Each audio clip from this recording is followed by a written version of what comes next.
Here I've got Doogee Mix, and let me show you how to change date and time on the following device. So at first let's open the settings, then scroll down, find and select date and time. You will notice it under system, and now you have either automatic date and time, or you can switch it off over here, and then you can set the date and time manually by yourself, so it's up to you what date and time it currently is. Then you can also have automatic time zone, or you can switch off this option and also select time zone by yourself. Simply click on select time zone. Here you've got a wide list of time zones, as you can see.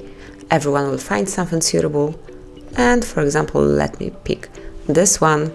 And finally you can choose the format of your clock, so it can be either 24-hour format clock, or you can switch it off and have 12-hour format clock. And that's basically all. Then if you would like to go back to automatic settings, simply switch off all the features, so go back to automatic time zone and then go back to automatic date and time, and just pick GPS provided or network provided time, and I will choose the first option. And that would be all. This is how you can change date and time in your Doogee. Thank you for watching. Please subscribe our channel and leave the thumbs up.